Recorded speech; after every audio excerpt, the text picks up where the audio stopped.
Call meeting order. Please rise for the pledge.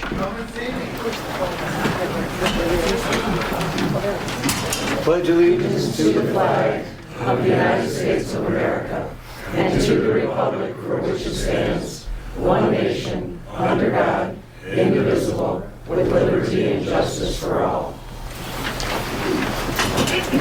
Okay, roll call. Okay, Janet? Here. Bobby? Here. Mike? Here. Bob? Here. Jay? Here. Okay, board member conflict of interest statement, if applicable. Anybody? Nope. Okay. Approval of meeting agenda. I would like to take library out of consent agenda and place it into New business. new business. F. F. Okay. Okay. Any more changes, anybody? Y'all here back there? Okay.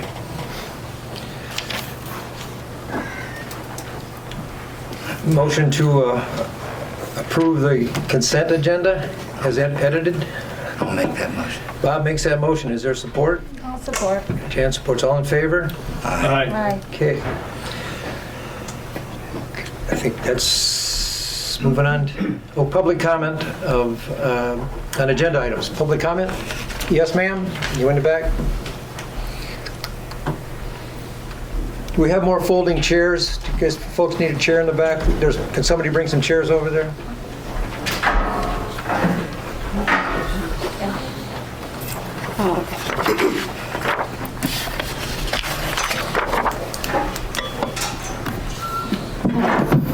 This on? Yep. Okay.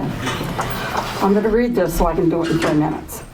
Michigan's Open Meetings Act, Section 15.268, Section 8.1 states, a public body may meet in a closed session only for the following purposes. And then it lists the permissible reasons for going into a closed session. It requires a board to state the reason for going into a closed session. At the March 7th, 2023 board meeting, the Tuscarora Township Board adjourned to a closed session, but they did not state one of the permissible reasons because none applied. In my opinion, this was a clear violation of the Open Meetings Act. Instead, they cited MCL 15.2431G, which is an excerpt of the Freedom of Information Act titled Exemptions from Disclosure. Exemptions from FOIA are not one of the permissible reasons OMA cites for going into closed session. But they went into a closed session anyway. Pat McGinnis was excluded from the session, as were members of the Parks Commission. The public was not provided any explanation for the action taken by the board after coming back into open session.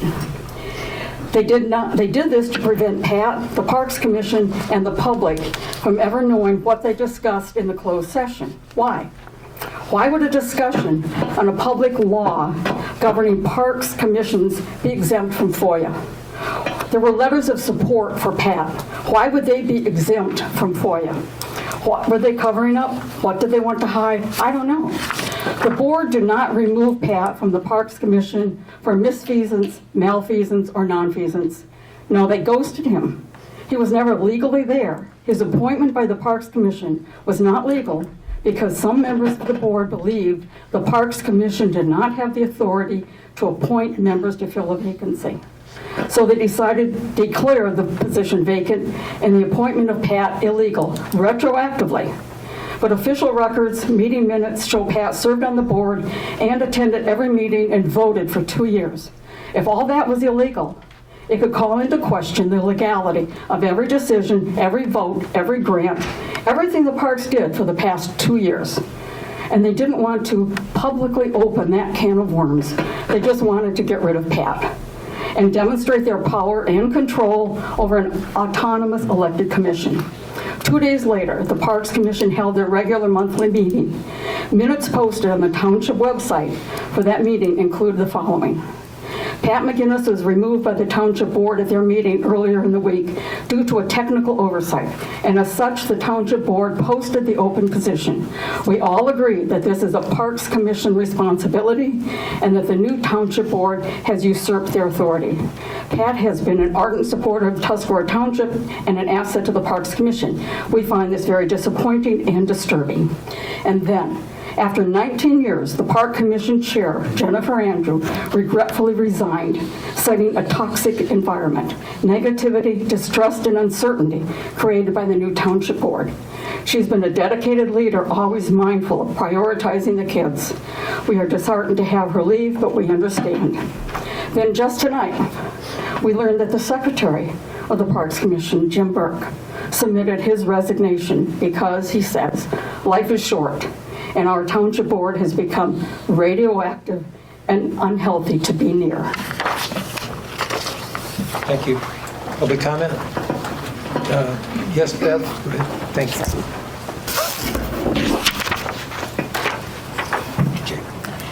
I'm not sure who writes the minutes up, but I do like now how you sugarcoated my statement. I would like the minutes to reflect that what I said, the dissatisfaction of the way I was treated and the misusage of the 9/11 emergency call by the clerk should not have taken place and wasted taxpayers' dollars. Thank you. Public comment? Yes.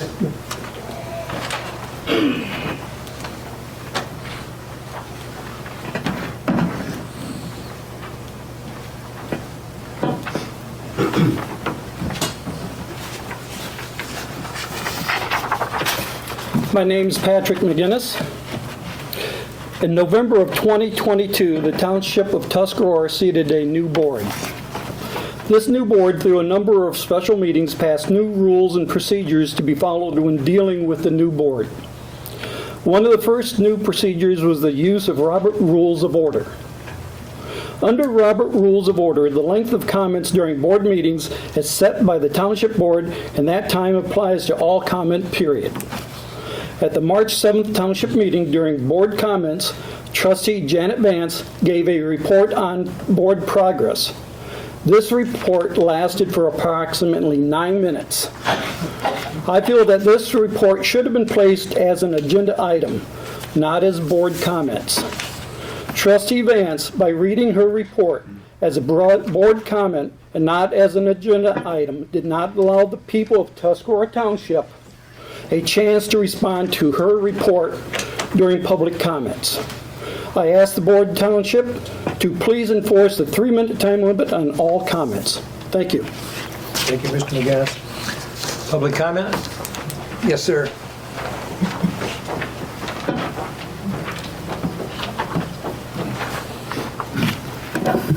Jeff Milner. My comment revolves around agenda items, last meeting minutes. Around the conversation that was taking place about our the audit that's going to take place. Sorry. From your own Code of Ethics Handbook, page 19, section 3.1. Is that this? No, it's just a battery burn. You know, I want you guys to listen to this carefully because it comes from their own handbook. Section 19, page 19, 3.1. Public servants should avoid conduct. I don't need it. Okay, well, address the board. Please address the board. I'm staying away from that. Okay. Public servants should avoid conduct which tends to undermine public trust by creating in the minds of reasonable, impartial observers, us, the perception that government office has been used improperly. So, innocent until proven guilty, words we are all familiar with. I would like to say that public accusations of board members' wrongdoing without evidence of such should have severe consequences. If the internal audits going back several years prove no wrongdoing by those responsible, I think our taxpayers should hold the accusers personally responsible for public slander and the expenses incurred by taxpayers for the audit. Agenda item number 2, the consent agenda, which we just witnessed. They pulled the library out of that. I'm also concerned about all the items that are being pushed into the consent agenda. However legal, this is a way for the board to hit the easy button and approve multiple items at once without having public discussion, saving time during meetings. I get it, it's used all the time. This can create an opportunity for topics to get buried or publicly overlooked. Any item at any time can be pulled out of the consent agenda by board members like we saw tonight. I personally would like to see the police reports taken out of the consent agenda and reported by the chief during the open meeting so we can all understand the need and importance of our police department, even though discussion may not be necessary. And again, I thank our police and first responders who risk their lives every day. Thank you. Thank you. Public comment. As a point of clarity right now, the agenda and the board packets were not posted, and that's on me. I got back from vacation last night, and that's on me. So if people are curious or angry, upset, it's on me. Let's see here. Any more public comment? Okay, public comment is closed. Who's got their microphone on? Okay. Hold it down.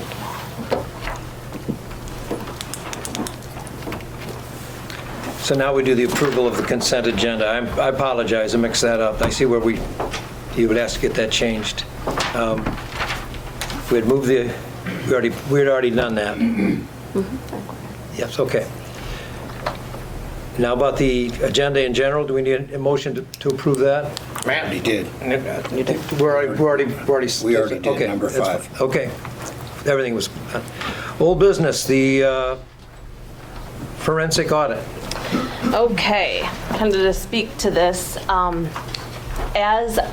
the meeting, I called Joe Verlin, who is our auditor, and explained to him what we talked about, Mr. Kramer's request for a 6-year audit. I found out that Mr. Kramer had also already called him, and he said that a 6-year audit was absolutely unnecessary and out of our budget. He said it's a complete waste of taxpayer dollars. If he finds something wrong during the audit, he would suggest a 1-year forensic audit. And that's if he finds something wrong. He has never found anything wrong, so he said if there's a reason to go forward with this audit, he would not recommend putting out an RFP for anything besides a 1-year audit. So I don't know if we need to discuss that, rescind last month's motion, but I did not prepare an RFP based on that fact. My intention for requesting the forensic audit was absolutely not to waste taxpayer dollars. It was based on the presentations the month before from the clerk's office, feeling like perhaps there was an investigation, some sort of internal audit going on. And if that was happening, then my thought was a professional firm needs to conduct the audit under the set standards by the state with clear definition of what we were looking at. So, I'm open for discussion if we're past that fact and we don't need to spend any taxpayer dollars on a forensic audit, then we don't need to, we can move on. But if the clerk's office still feels there's a need to investigate anything in the offices, then I feel we should look at a 1-year audit. I wasn't here last week, so last month, I wasn't able to comment. Okay. Is there any So thoughts? I thought that the only objective was to come back with an RFP and then have a discussion on the RFP. Correct. We learned more information. I think Bob agrees with me. He spoke with Joe. Bob and I talked. we don't want to waste taxpayer dollars. So I don't know if the proper channel is to rescind that motion from last month, make a new motion to strike it, but I don't want to put an RFP out and waste anyone's time or money on a 6-year audit that we've been advised is not something to go forward I with. happen to agree with you. So I think we should move forward in a different direction. Do we want to talk about this other issue? I think we need to clarify though if we need a forensic audit. I don't think I agreed to a 1 year. I think we talked about a 3 year. We did. Joe, though, recommended, and he said he had told you the same thing, that he would never advise a township to pay for multiple years. If you go back 1 year and you find an issue, then you talk about multiple years, but Yeah, the other folks I His talked to advice. were saying a minimum of 3 years. that's what Raymond had said, 3. Who? Raymond and Company, the original firm Oh, yeah. that I talked to said 3. And then that other firm we talked to said the same. Yeah, so, I mean, we can talk about, Bob also contacted a firm out of Grand Rapids that has nothing to do with a forensic audit. They wouldn't look at numbers, they would look at our procedures. They would check our policies, and then they would look at procedures and talk about what procedures we needed to safeguard So things that happen in the office. if I'm using your name improperly, let me know. But Bobby and I were talking back and forth, board members, because the lady we were speaking to, one of the principals, was on vacation the same time she was. I got to talk to her, she hasn't. But what she basically told us was, and I explained everything that we were discussing, and I spent an hour and a half on the phone with her, actually, and she said, look, from everything you're telling me, I agree with you, Bob. There's no, how do you say it? There's no, if mistakes were made, that's one thing, but there was nothing illegally done. So in her experience, if you want to go backwards to a point in time, the result is not going to be what you hope for, and it's just going to lead to more finger pointing. If you want to solve the problem, what you might want to do is consider what they called, help me with this, an internal controls assessment. So in that case, help me with this, you go back 1 year, you look at everything that we're doing. It's cheaper, but the outcome is they look at all your policies, all of them. They shoot holes in your policies. They look for issues, right? They make recommendations, change policy, improve this policy, add this policy. But then between the clerk and the treasurer, they come into the organization and they get the procedures down. So what she was telling me, that when they go into these townships, a lot of them, when they find these problems, don't have any policies. We're ahead of the game because we have a policy, and that Chapter 4 policy was already reviewed by our auditor. So she says that's going to save a substantial amount of time and money.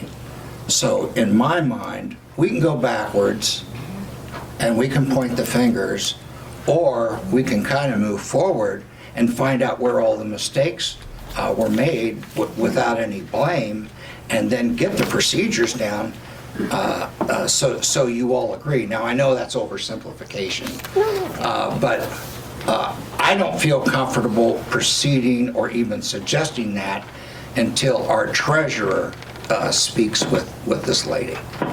And I think she quoted 8,000 to 15,000, but that's the 15,000 is the high end if you have no policies to start with and they have to start over. Well, we've got all these policies that the Fed made us do, the state made us do, and that Joe added, remember all that, changed a lot for the Planning Commission. So I don't know that we want to make I wouldn't want to make a decision tonight until you have an opportunity to speak with her, because you're the one that has to go through this with him.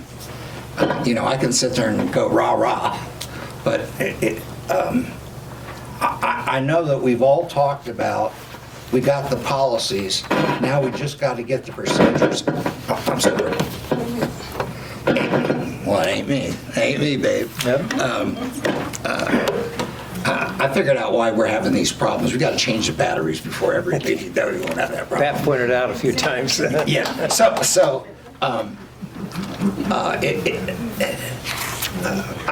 When you're putting procedures in place, I know you're Lean Six Sigma. I only had a year's training, but you're a black belt. I'm not. But I do know that it takes quite a long time to do procedures once you got the policies. She would save this township a year or longer. What do you think? Yeah. And then we got it all down. No more excuses. No more, well, we should have done this or we should have done that. It's all right there. And boy, I'll tell you, talk about getting to the Township of Excellence game and what's that called? MEDC. RRC. So I really think it's something to consider. I didn't want to violate the Open Meetings Act, so I shared it with no one but you, because I didn't want a quorum making a decision. But I would think that once if you want to flush it all out, plus what she's already provided, then you could present it to the board. I could do it, but you know more about it than I do.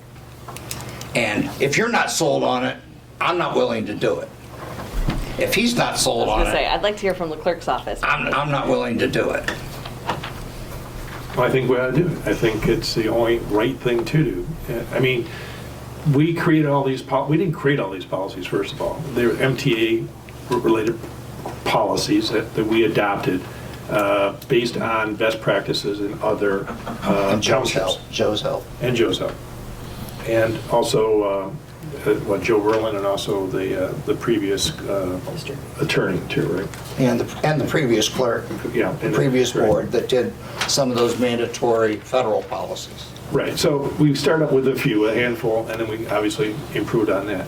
And those policies are critical, as it gets said, but it needs to be understood that to get these grants that we're all after, whether they're sewer grants, or whether they're blight grants, or whether they're ARPA grants, or you name it, they all require some level of policy making within the township. It's a requirement. The township that's best prepared with their policies is going to be the townships where the money's going to flow first. The thing's missing is procedure. Procedure is who does what, when, and why. In other words, the policy's clear. Yeah, everything from an invoice coming into Right. the time it's paid, correct? Right now, I got to say that our invoice policy is in need of dire repair. Jan can substantiate that based on her experience in the world of finance. And it's nobody's fault. It's nobody's fault. It is what it is, but it's got to get fixed. Any questions or? No, I just wanted to make sure that you were on board with Absolutely. the not going We around with the need to front. do this as quick as we can. We need to look forward, not backwards. And I would suggest that once you've had this conversation, if you want to proceed, we can call a special meeting and we can Zoom her in. We don't have to pay for her to come up here. Because we've checked with the MTA numerous times, right, Mike? Only the board has to be there. Anybody else can Zoom in.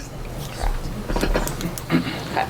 So do we need to do anything with last month's I would make a new motion. motion? It sounds like you're changing the scope of the audit, so I would just make a new motion and include in Would it you like to language. make the motion? Let me make it. I would like to move that we ask the treasurer to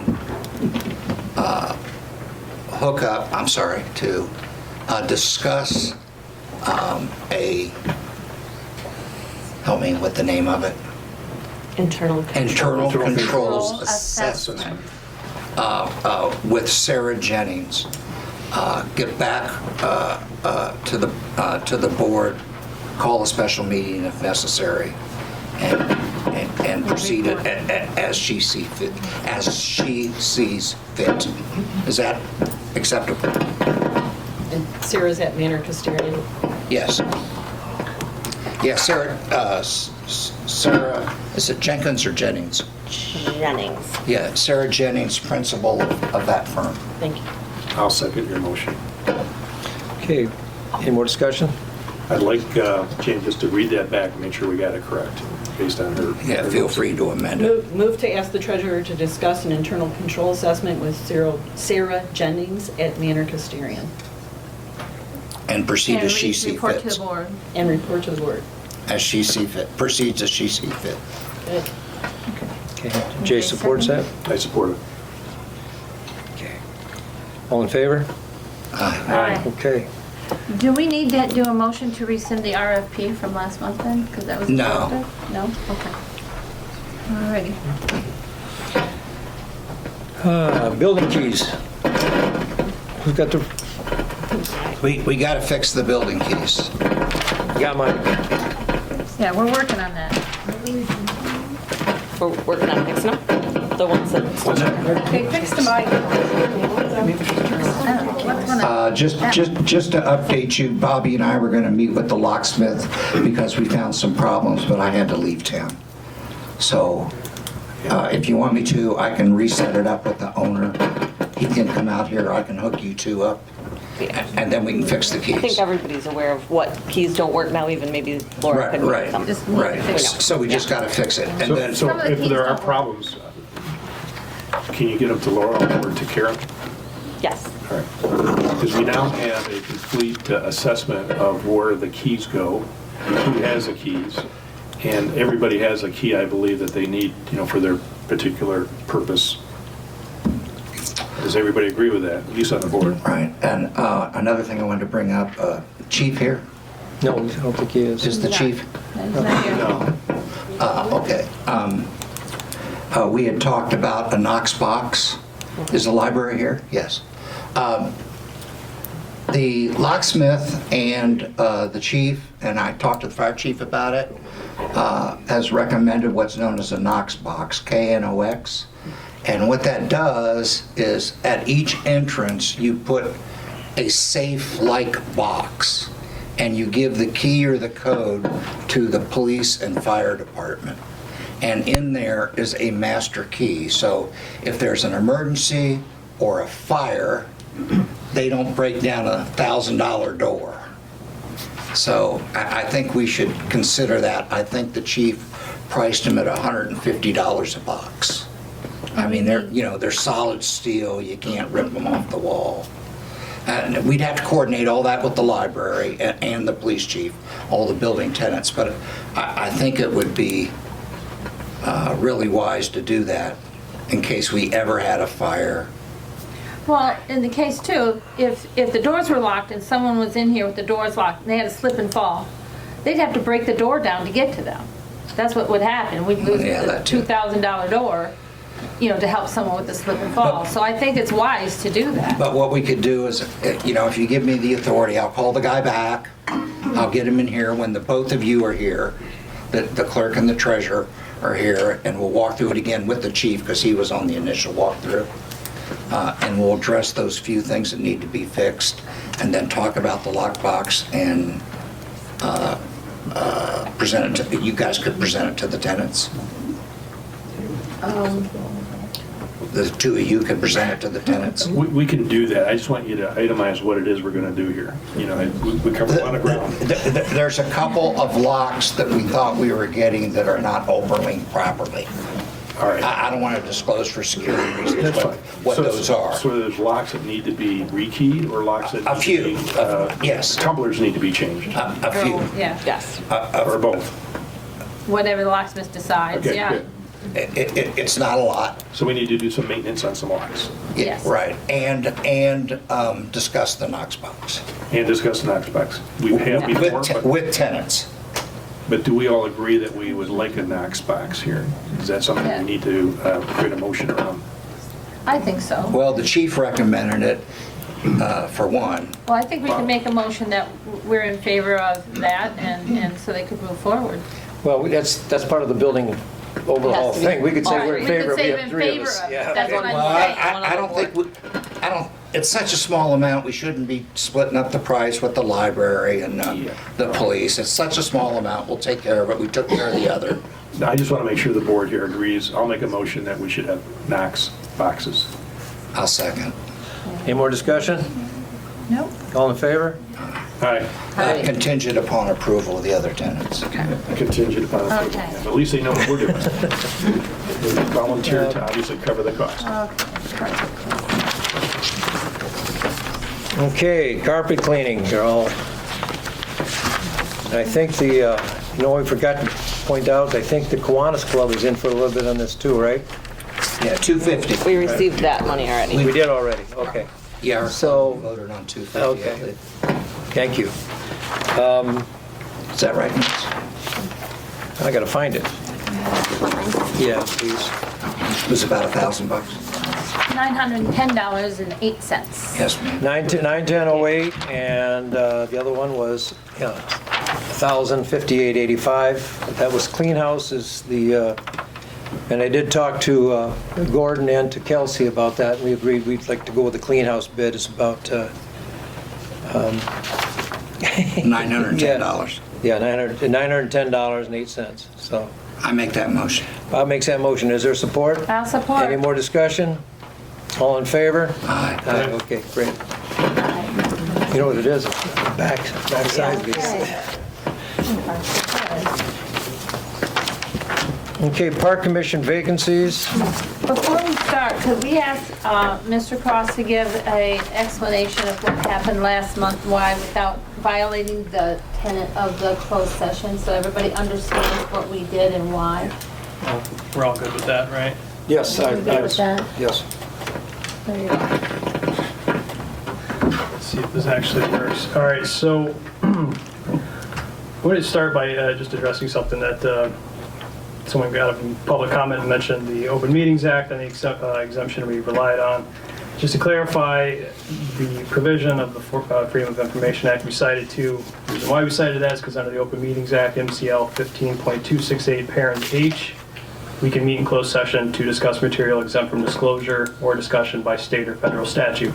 Clearly includes attorney-client privilege letters. There's also a Michigan Court of Appeals case, Booth Newspapers versus Wyoming City Council, that says exactly that. So anyway, to the point, and I think we've talked about this together as well, and I think we all kind of agree that probably should have come out of closed session and explained what was going on, but the fact of the matter is the appointment of Mr. McGinnis was just done incorrectly years ago, and it was brought to my attention shortly after my retention, and we can't really just not do anything about it. So any challenge that could have been made to the decisions he made while he was on the board, those could have been made even if we hadn't fixed it. So for those of you who actually want to look it up, it's MCL 41.426 parents 2 that says even on a Parks Commission that has elected commissioners, if there's a vacancy, this is a quote, shall be filled by appointment of the Township Board for the period prescribed in Section 370 of Michigan election law. And that says,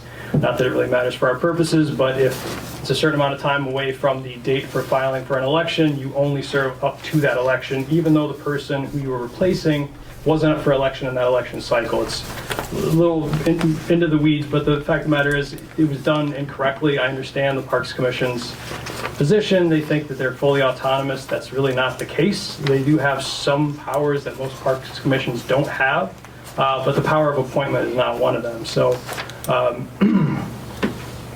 that pretty much adequately addresses it, I think.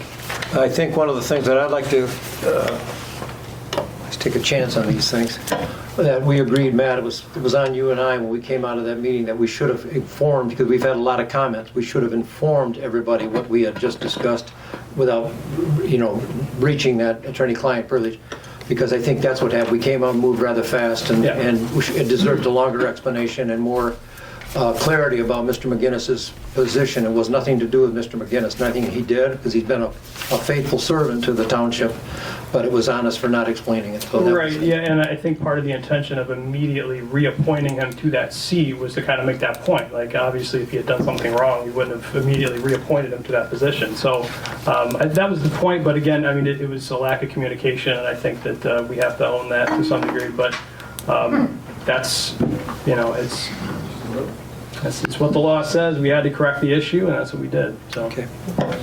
Thank you. Okay, now we have 4 applicants for 3 open positions, and we did discuss that too, Mr. Cross, that we can fill those in one fell swoop tonight. All of them? Yes. That's right. If you have more applicants than you have vacancies, or even an equal number, you can fill them now. It's been posted more than 2 weeks at this point, right? The Yes. vacancy. Yeah. You're there just going tonight, so we're gonna get 2 weeks.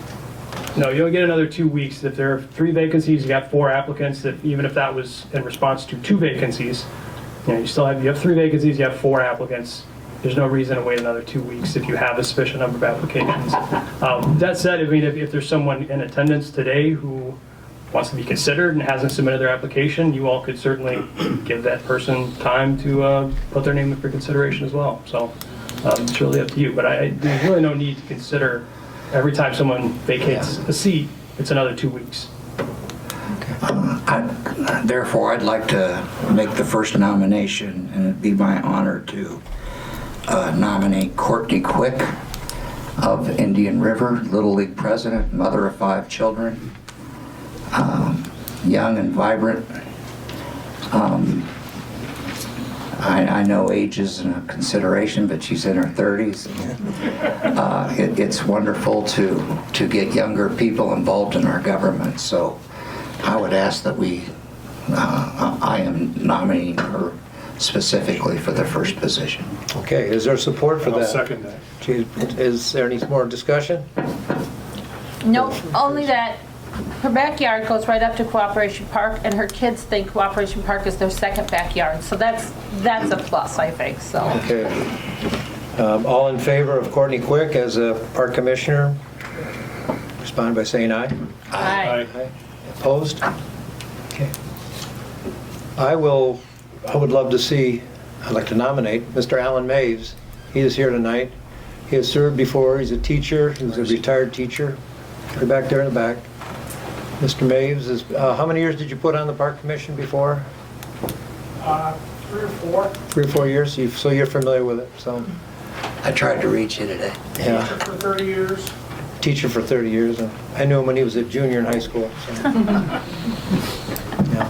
Are you showing your age? Yep. Basketball camp, wasn't it? Helped start Co-op Park. Yeah, that's right. That's right. You and your dad, wasn't it? One of the people that started Co-op Park. Yeah. That soccer was part of the soccer program that got started. Yep. Yeah, I read your resume. I'm impressed, so I'll second. Oh, okay. Bob, Seconds. all in favor for Alan? Aye. All right. Aye. Okay. Anybody opposed? I'd like to make a motion to nominate Greg Trotter. Okay. I think everybody knows him. He's been active in the community like forever, so I guess no need to go any farther, you know.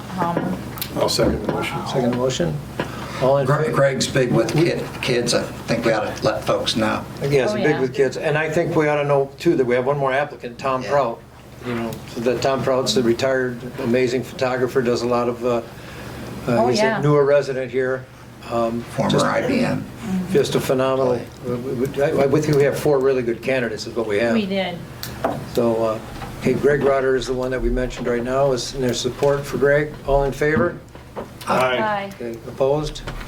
Me. Greg Rotter gets it, now I'm going to write Mr. Prout a letter and tell him to thank you, and please, we're going to keep his name. So we filled the 3 positions with Alan Maves, Courtney Quick, and Greg Rotter.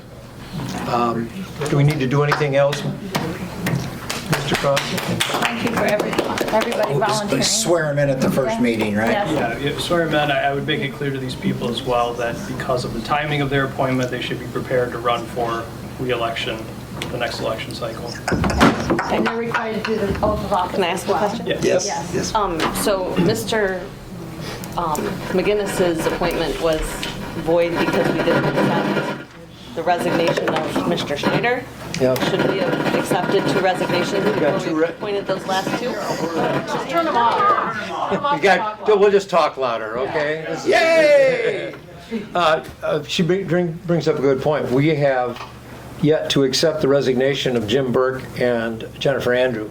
Yes, okay, so, and this is another reason why we had issues with Mr. McGinnis's appointment, because his seat that he was appointed to fill was never properly, that person never properly resigned. So we need to get those in writing, they need to go to the clerk. That's a requirement under Michigan election law, so before those seats are actually vacant and someone else can be appointed and sworn in, we need those written resignations, and the clerk needs to keep copies. We have them. Do we Yeah, need to they're in make the a- packet.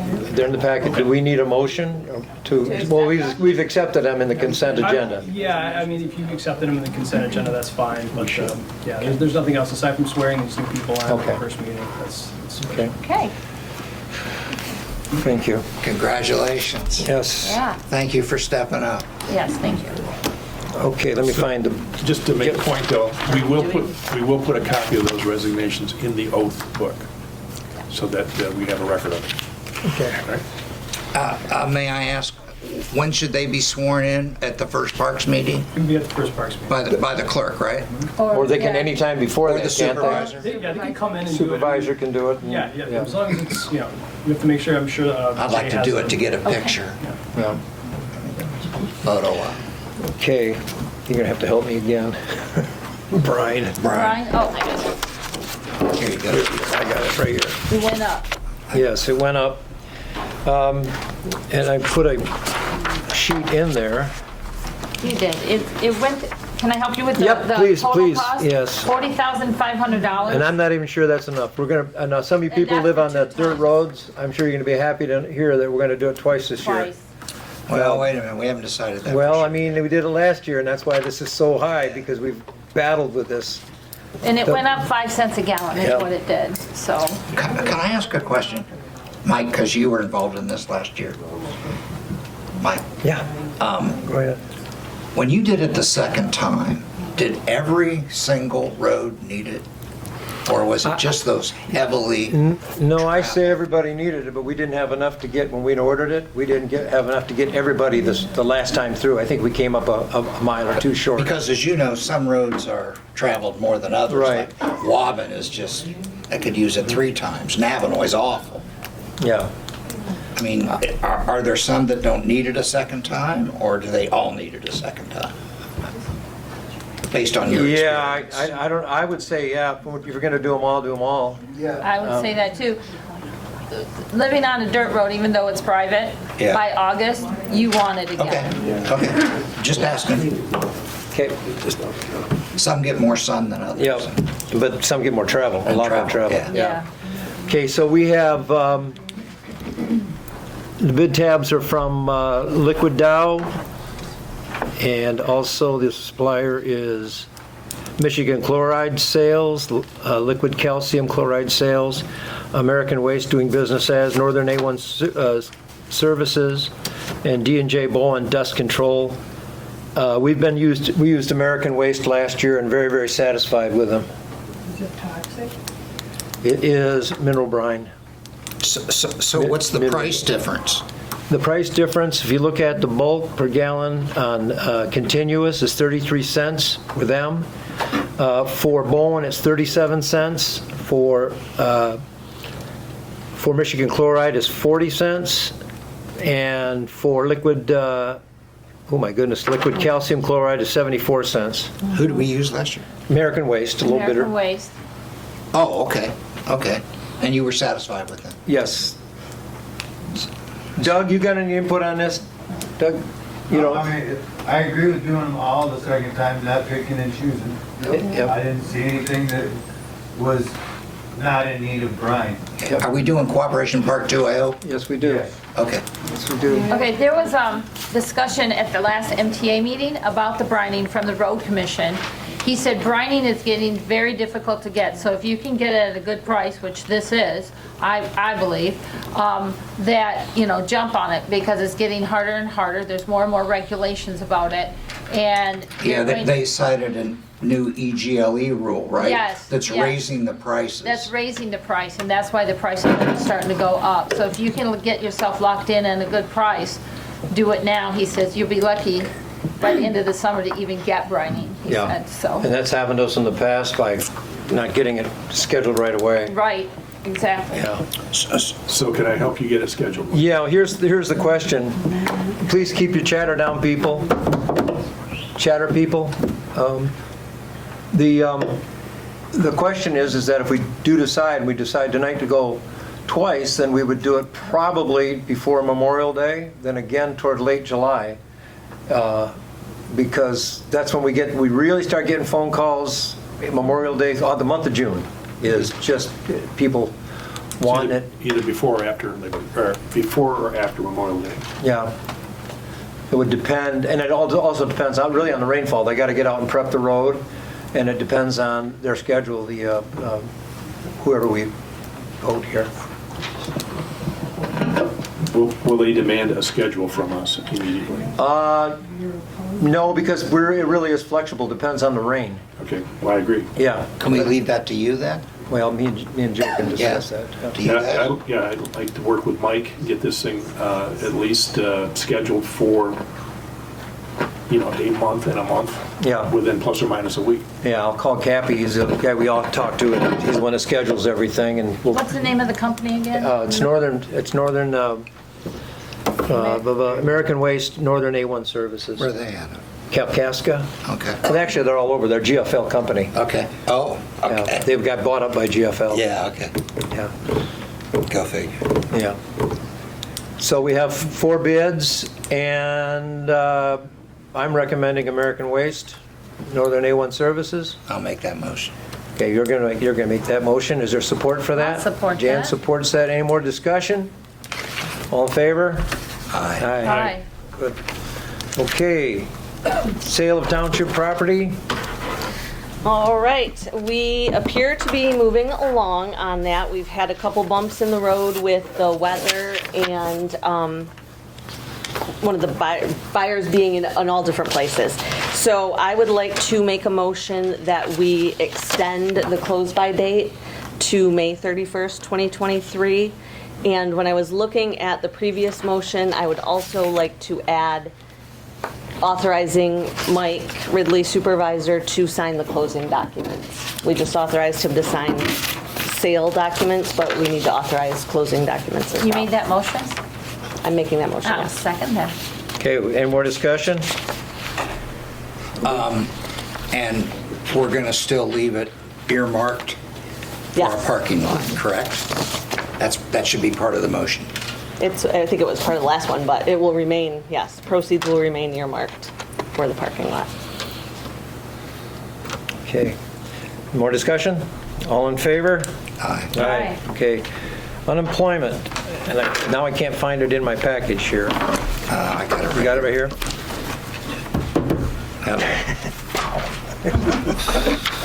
I'm sorry. That's okay. It's not an apple. What do you expect?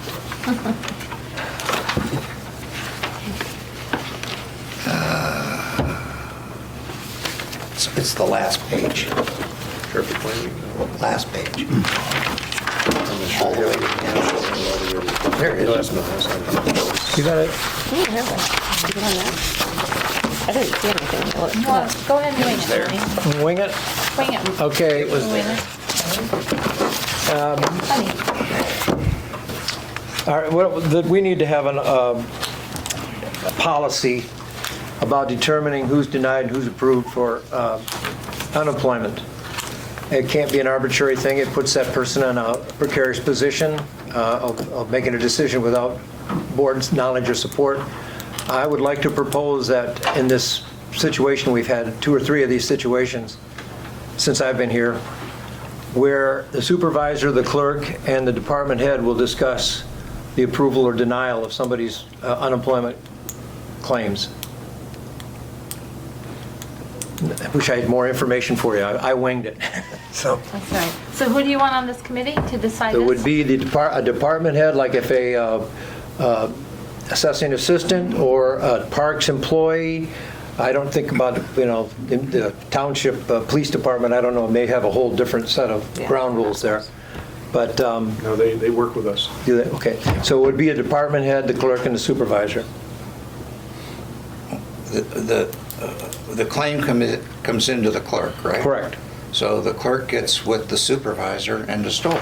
and And the a department. department head. There too. Well, that's what I'm talking about. Yeah, Okay. because So we've had it'd be- people, It'd be the clerk, yeah, the department head, and the supervisor of the employee, correct? No. no. Supervisor of the Super- township. Supervisor township, Department head, the supervisor. And the clerk. And the clerk. The three of them will decide about whether they should deny or approve the claim. Well, you're pretty limited on, I mean, it's, Well, there should be a discussion, is what they're saying, on whether they I'll should do that. I'll second that motion. Yeah. okay. That sound like, Jan, can you do me a favor and read that back? What I heard is that we need a policy to determine denial and approval of unemployment. Clerk, supervisor, and department head to approve or deny unemployment claims, Correct. which I did not write as a motion because I didn't realize we were doing a motion, but move to in front of that, and we're good? We're good? Okay. I think that's good. Okay. Is there Bobby second Bobby, it? support, all in favor? Discussion. Yeah, more discussion. Discussion. so, help us out here. There's different thresholds. When I was in business, both in Michigan and Ohio, you can't, if someone is an office assistant and they're seasonal, you can't offer them a job as a landscaper because it's a different skill set. But if there's another administrative opening, you're obligated to offer them that position because you're spending township and state and federal unemployment money. So there's got to be some rules. You just can't get together and say, oh, okay, we're going to do this and we're going to do that. I mean, Well, that should be part of the discussion then, yeah, how do you find the Follow the rules? rules. to follow the rules. Well, we Well, don't have. didn't you say in your motion you need a policy to do Yeah. this? So the policy This- would be developed between the three of you on, Not the, I don't think, I think right now we're working on the policy. We got to work on a little better language. Okay. Talk to you briefly about this, Matt. But is this something that is going to eventually have to go to Matt, right? I believe so, but And then it should go in chapter 5, correct? the personnel. And under personnel, correct? It should, yeah, that's where it makes sense to go. I mean, I was saying before the meeting, it's a little unconventional to have sort of a like committee decision. I mean, typically, you know, the person leaves for whatever reason, they go and apply for unemployment insurance, then the UIA comes to you all and asks for information on the dates of their employment, how much she made, how, you know, the terms under which she left. So, you know, I don't know if there's much up for committee discussion, but we probably, I don't think this is something we're ready to act on just yet. I mean, we could maybe have a motion just to agree that a policy is something we should explore. I just don't know that ultimately a policy is even necessary. I mean, it's, so I think what has happened in the past, and I saw this happen one before, we had somebody work for 3 days or 4 days and went in, they were denied, through our office, denied unemployment. They, as I recall, appealed it and were approved. So I don't know how this all works. I mean, I don't know how we, where do we take a stand and say, we will, you know, we'll argue this out in some sort of mediation or a court. I don't know how that goes. we can discuss that. I give you just sort of an overview of the process, but it's not something that we can really flesh out tonight. Okay, okay. Well, while we're here, though, can we discuss the matter at hand that brought this up? Yeah. Because I think it needs to be resolved since there isn't a policy. We have an employee who was denied unemployment. Her department head was spoken to. He asked that the unemployment be granted, and it was signed off on to be denied.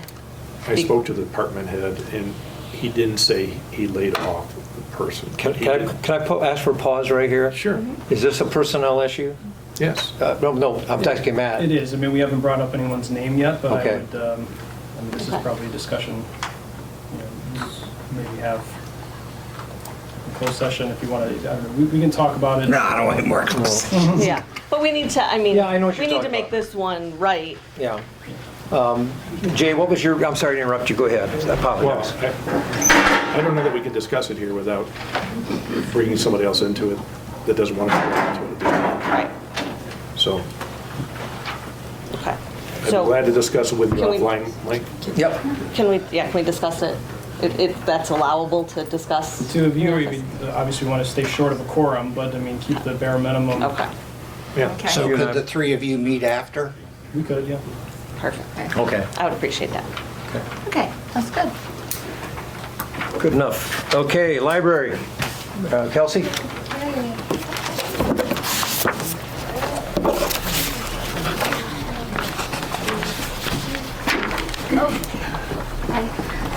So, the library just recently passed a smoke-free policy, and when I sent all of this to the township board, I did not know you had your own smoke-free policy already, so I did look over that one. Our goal is that we would like a mutual policy for the shared building, since we can pass all we want, but we can't really enforce unless we all agree.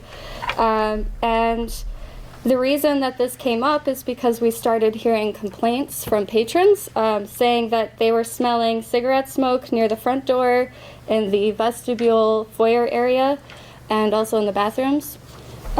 So, yeah, basically the board was hoping that you would either pass something reflecting the same things that we're saying in ours, or we can talk about it too.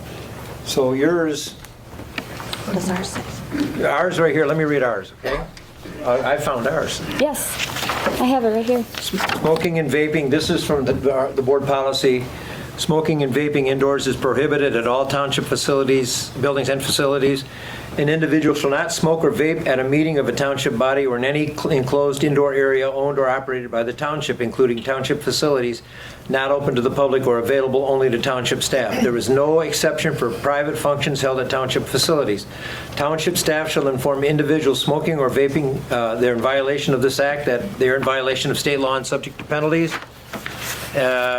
Persons wishing to smoke or vape on township property shall go outside. Cigarette butts and packaging shall not be left on the grounds. That's the extent of our policy on tobacco-free. Yes, and you want to include... That's the thing. So we were going to ask for you guys to include the outdoor area as well, but I know that there are some smokers that work in the township, and that might cause some issues. So I basically figured we could talk about it, and then we have other things that we feel are most important, instead of fighting like for the entire outdoor grounds.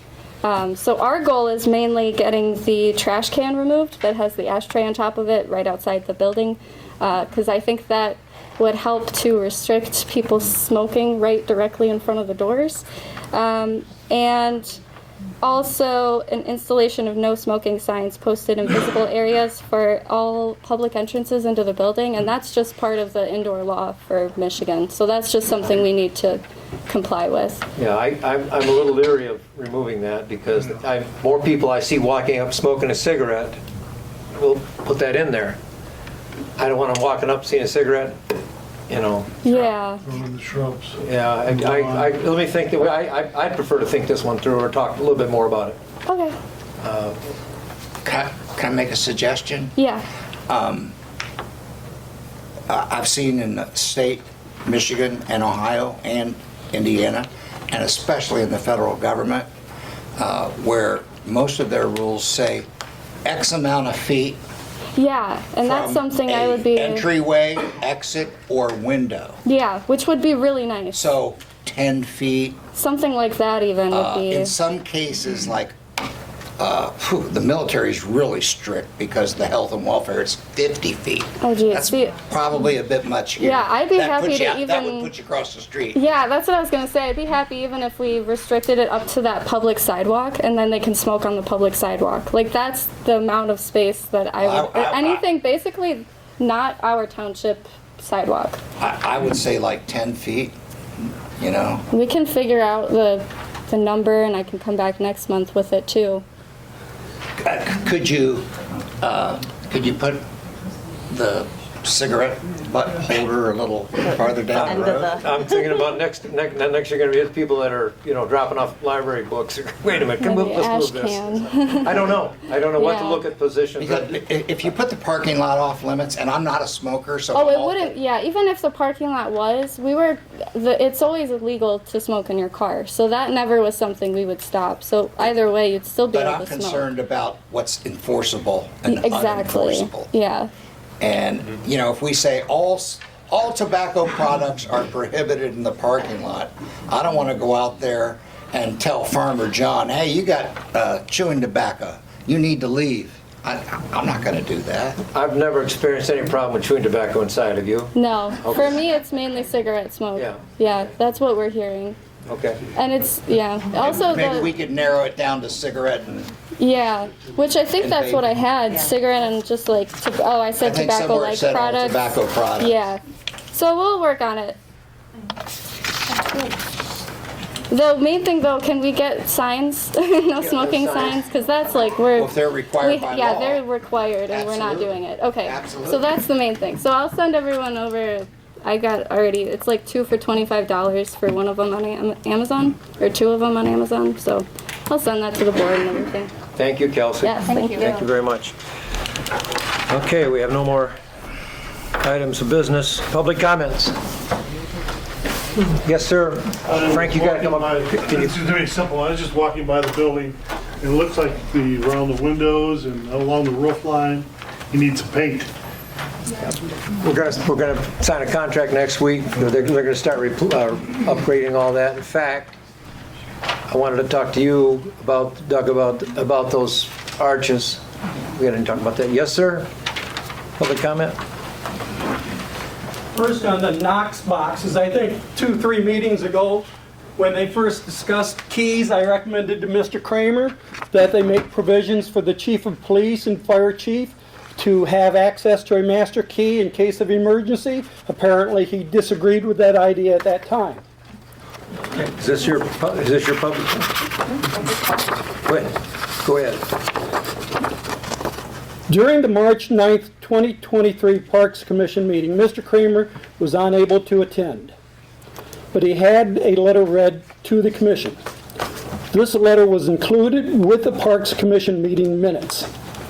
In this letter, Bob stated that he has supported the Parks Commission over the years, but now due to personal recent attacks, he thought it best to step back. I could not agree more that he should step back.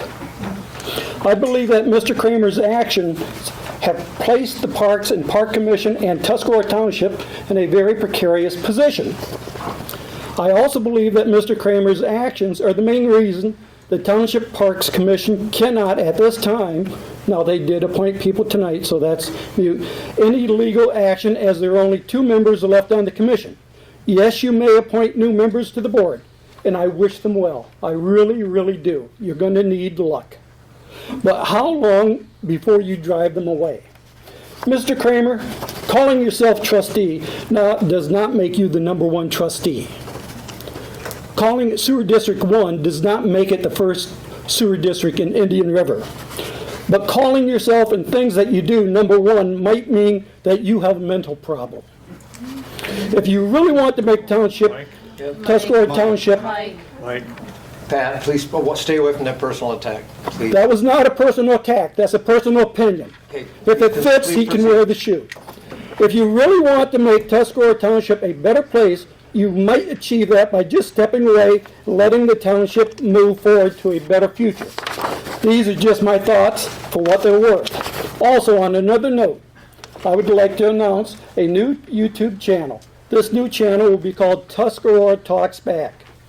This channel is to allow the citizens of Tuscarora Township a place to voice their views. Their statements will not be edited unless there's foul language or threats in their statements or video. I find that there is a need for this new channel because the current township board has a practice of removing, editing, or just not admitting that they have received FOIAs or other correspondence. Without the full and open transparency that this new board promised, we will always have to question what the new board is planning. Thank you. Public comment? Yes, sir.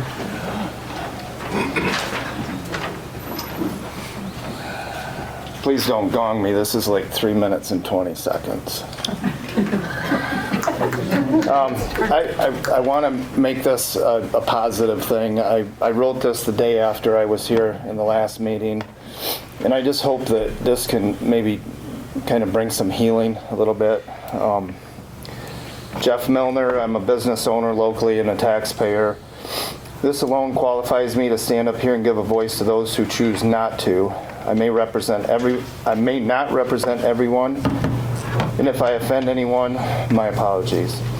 Believe me when I say I don't want your jobs, but we the people want you to do your jobs with dignity, honesty, and integrity, while also acknowledging a generally accepted code of board ethics, as your policies and procedures handbook requires of you. My comments are to the board in general and not specific to one member. I feel I can speak to this subject with some experience, given I've been on the school board for 12 years now. Currently vice president, member of Facilities, Discipline, and Athletics Committee. I've seen 5 superintendents come and go, and I've sat through over 300 open and closed meetings. Although I'm not an expert, not claiming to be an expert, I do have an understanding of board ethics, the importance of policies and procedures, the art of debate with respect for one another, and the mutual goal of making sound decisions for all stakeholders. Last month I sat through a township meeting for the first time in over a year and frankly was very frustrated by the end. We got to witness normal back and forth relations, along with what appeared to be very toxic and self-centered discussions. We were then told by the end of the meeting not to worry. Township has very good things happening and that it's normal for board members not to agree. I will say this is true with some exceptions. Problems start when individuals that are elected to be good stewards of our taxpayer dollars abuse their newly elected positions with personal interests and personal agendas. This is when toxic cultures are born. This was very clear for those of us that sat through or watched the March 7th meeting online. Our township should have a clear vision, directed by policy and common sense, with future plans that should be agreed upon by the majority, not dictated by one member. Elected officials are here to further our community's agenda, not to enhance their own.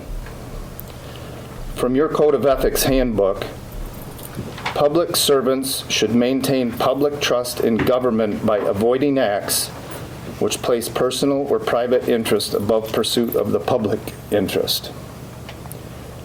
We the people is a very strong statement. If you guys don't represent the majority, then you will be replaced by the very ones that elected you. Remember, a board is elected to represent our community as a whole, make decisions as one entity, not for one individual to make decisions based on their interests and priorities. We are paying attention, all of us.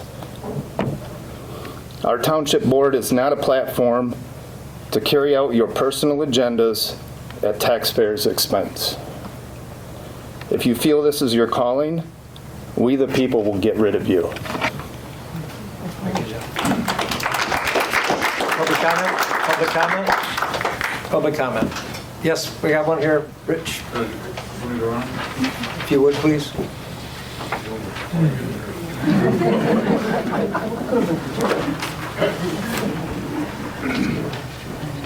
My name is Richard Miller, and I'm retired from FedEx Express.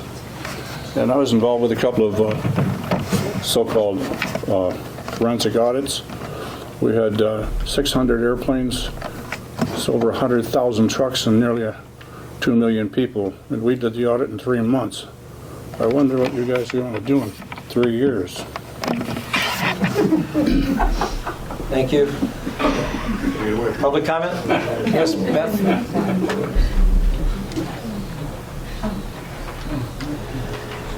I would just like to say I went to the commission meeting in Sheboygan, and when the public spoke, the board turned around and looked at the public that was speaking. This board shuffles paper, picks at their shirt. Show us some respect, people. Show us some respect. And look at us, and you don't have to pay attention, but pretend. Thank you. Public comment? Yes, sir. Oh, ma'am, I'm sorry. I saw it was a hand, I'm sorry. Watch her work out, be careful. My name is Trudy Mabes, and I may have missed the outcome of some of these items. I have missed a few meetings, but I went back to January 3rd meeting, and it's regarding the workman's comp non-compliance fee of $9,996 billed in October of 2023. And I did a little research myself, and having done 30 years worth of workman's comp audits in my previous position, they're tedious and they're data-driven. But the intent is not to penalize, but to encourage compliance, which is exactly what Connor and Gallagher at OneSource say. It is intended to compel the policyholder to comply with the requirements necessary to perform a final audit. And from that audit comes an increase or decrease in your workman's comp fee. So to that end, has the workman's comp audit been completed? How was it completed? Was it phone or physical? Because on Excel's website, they offer both. I'm curious what data was required to be sent. Typically, it's hours, positions, and then there are modifiers applied to those different types of positions. And in this situation, I'm sure they're various. And the ultimate question is, what is the result of that comp audit? And what happened to that fee to encourage us to comply? And also, there was a workman's comp dividend, I'm curious, of $3,158. How did this come about? I'm curious about that. January 13th, the Blight Ordinance Grant was started by Trustees Vance and Kramer. I received a copy of an email from Trustee Vance with some finger pointing in it. It was very strongly worded. I've since learned that Blight grant was finished by our supervisor and our treasurer, and we were awarded, if I'm not mistaken, that. So I applaud the work that was done to obtain that. And then lastly, in the workman's comp audit, and there was some discussion about job descriptions. And those are obviously always a work in progress. And I'm just wondering if that's being chased after, and where we are with those. Just a few questions. You can list that as foiable. Anything you want to get, I'll get you all that information. Perfect. And I can do that by email? Yes, you may. Thank you. Public comment. Yes, ma'am. Sorry.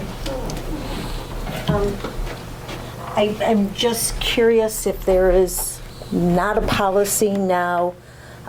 We always responded to FOIAs within a certain amount of time. I submitted a FOIA February 20th. It all would have to come from the clerk's office. I've been piecemealed 2 things. Just curious when the balance will be coming through. I will get that information to you by the end of the week. I think some of it should be able to come over tomorrow. Thank you. Public comment? Okay, public comment is closed. Board comment? I have one. Go ahead, Jen. Okay.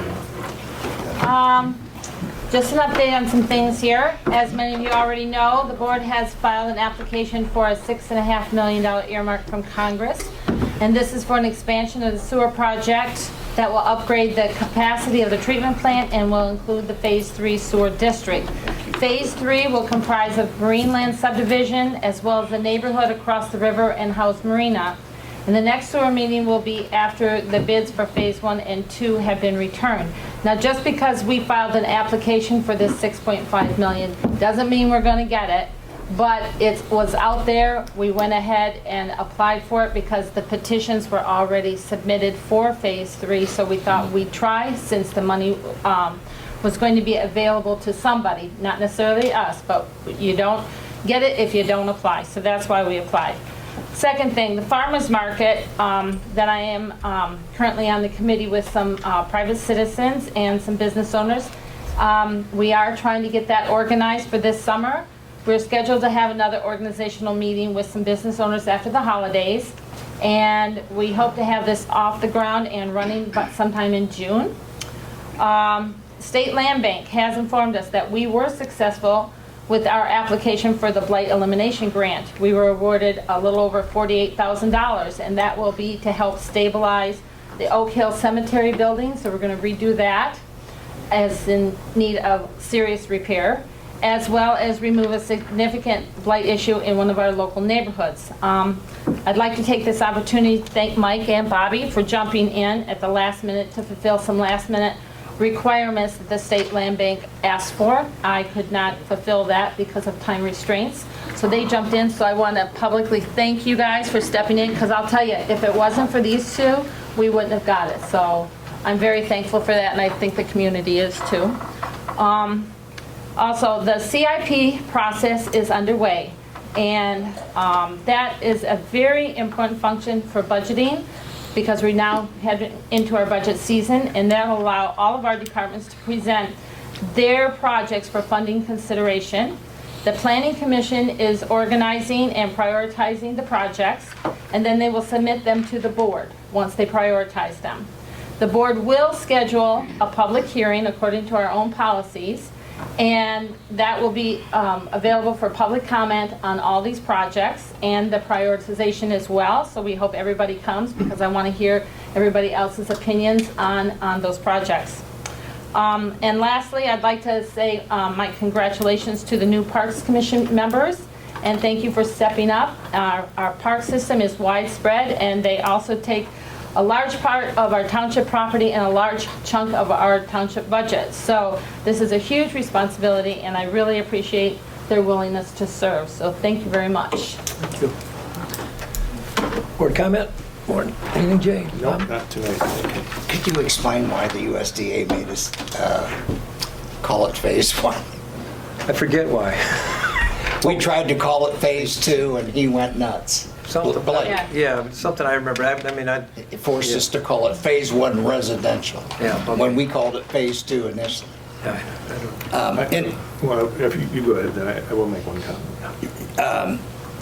I just wanted to remind everybody that the Planning Commission meeting is Thursday at 9:30 to consider projects for our 6-year capital improvement plan. For those of you that are not aware, this is a law. This isn't something we made up. In the state of Michigan, if you have a wastewater or a water utility, you must have a 6-year plan, and if you have a planning commission, they're in charge of it. So I really appreciate them stepping up. I've said this before, but it's an opportunity for the entire community to give input to establish priorities for all of us. And as part of this new budget process that we're going to start here this month, actually, it's very exciting, and we're going to be able to start fixing some of our infrastructure issues. So everyone's going to get a shot, and I believe we're required to have even a public hearing by the board after the Planning Commission does their work. So I'd encourage you to please look online, keep an eye online, and if you can come to the Planning Commission meetings or watch it on YouTube, that'd be great. I just want to bring you up real quick on sewers. We're behind. EGLE permits for both Phase 1 and Phase 2 will go in at the same time.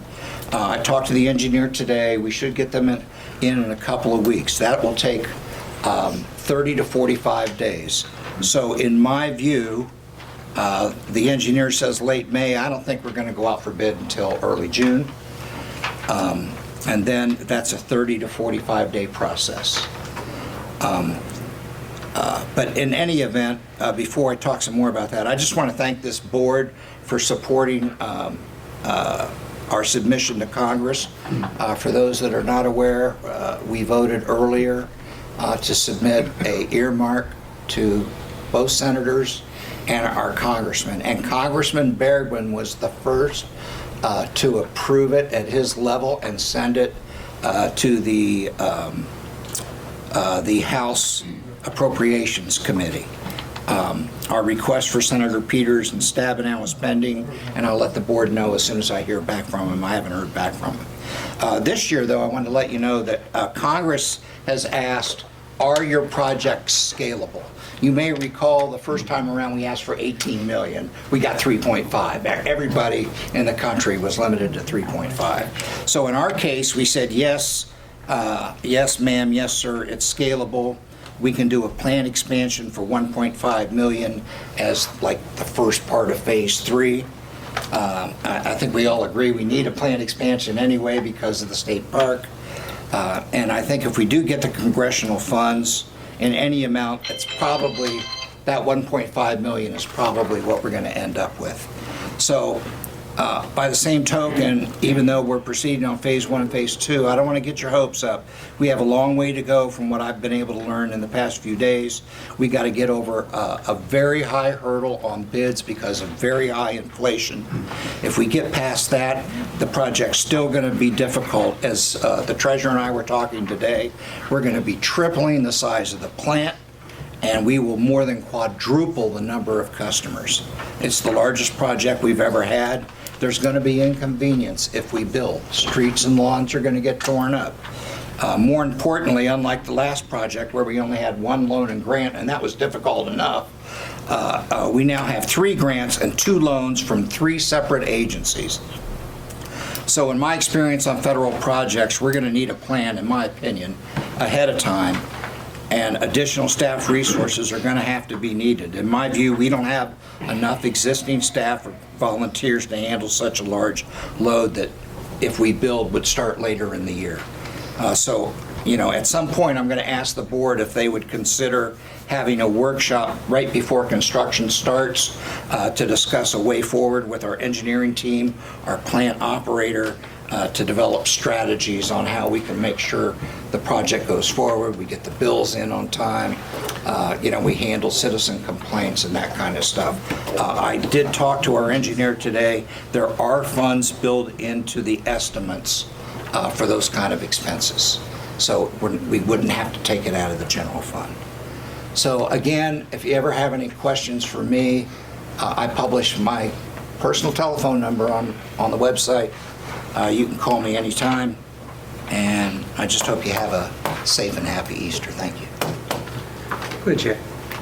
Thank you. I just wanted to thank Jan Dillahay and Janet Vance for all the work they put into the workman's comp audit, pulling all the information together.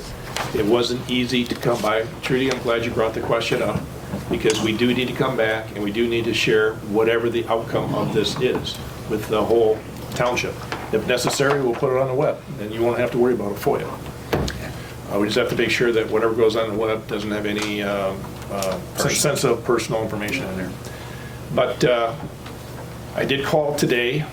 I was hoping to hear something from the insurance company earlier than today. Finally, I called, and there's nobody there. They're on vacation. So the people that we're working with. So I'm going to say that good news, or that no news is good news at this point in time. They did not ask for any additional information. Thanks to Jan and Janet, we gave them a plethora of information, which I'd be proud to put on the web at some point in the future here, so that everybody can take part in what it takes to do an audit of this magnitude. And it was for 2 years. It wasn't just 1 year. It was 2021 and 21-22. And come August, we'll probably have to do one for 22-23. But I can't thank you enough, so, in my absence. You're welcome. Okay, good. Bobby? I'm on. Well, Mr. Milner, I'm going to thank you for making this a little tougher for me this evening. Your comments are spot on, and looking around this room, I see more faces than I've seen new faces. I think the community is paying attention to what's happening and is going to become more involved in what happens in this room. Unfortunately, I'm still going to read you a letter. It is with regret that I submit my letter of resignation as Tuscarora Township Treasurer, effective May 20th, 2023. At this time, I feel it is in the best interest of the community, myself, and my family. I truly believed that in enough time, the new board would see the benefits of working together, capitalizing on Mike and I's knowledge and experience for the good of the community. That has not happened. Each day I enter the office, there's a new twist. It's a toxic work environment that has existed since November, and I've been told more than once, I'm an elected official, I have to deal with it. Well, I'm sorry, an elected official, an employee, a volunteer, everyone deserves respect.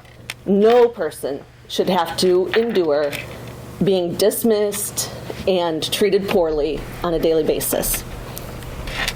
So when this is happening, I'm feeling like I can't serve you the way that I should. You deserve better. I feel like I can't right now put that forth because I'm battling. So to the board, you're going to put someone in my place that you choose. That's what you have wanted. So now, instead of spending your time trying to unseat me because I don't believe the same way that you do, you can go ahead and serve the community. This is absolutely my reason for resigning. I can't step in line, as I've been told more than once to do.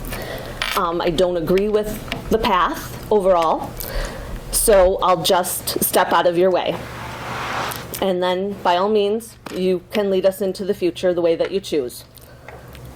When you do this, I would ask that you respect the progress that has come before you, learn from what we've done, and build upon it. Don't tear it down. To all of you that I have served with, it's a lot of hard work. Sorry, I wasn't going to do this. We've done it with integrity, and we got the job done. To the community that supported me, I feel honored. I've served you for 15 and a half years, and I've enjoyed every moment.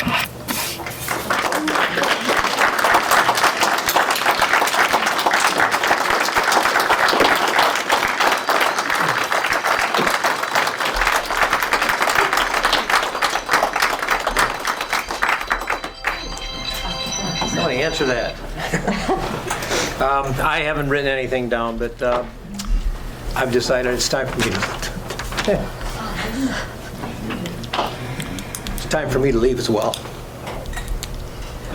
It's been a burden the last, not just the last few months, the last few years.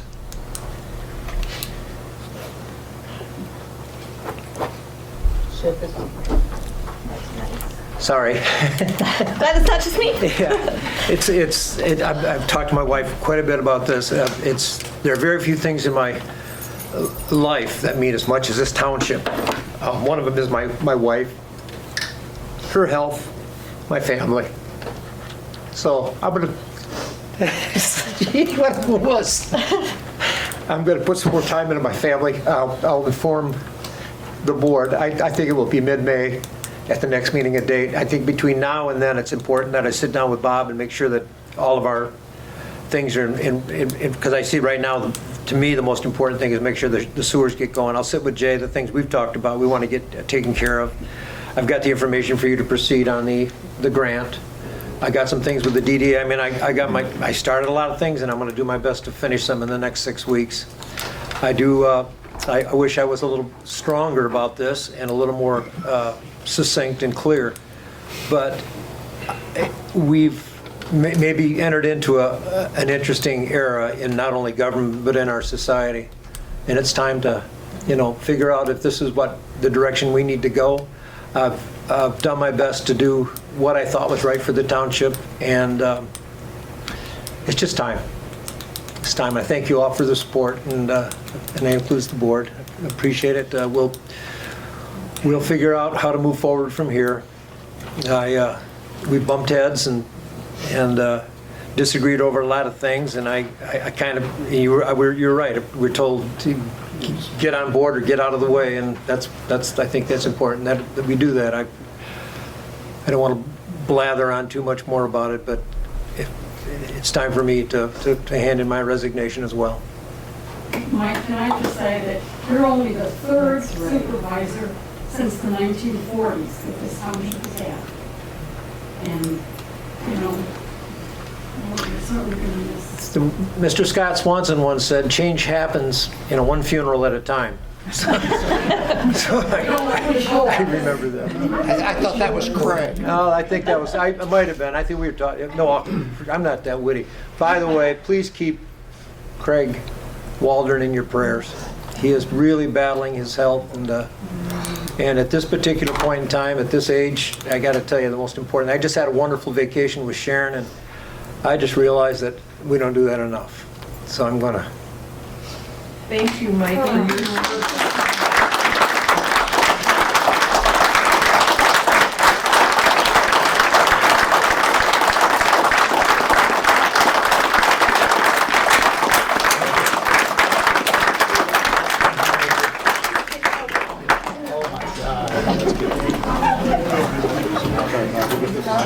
Get out of here.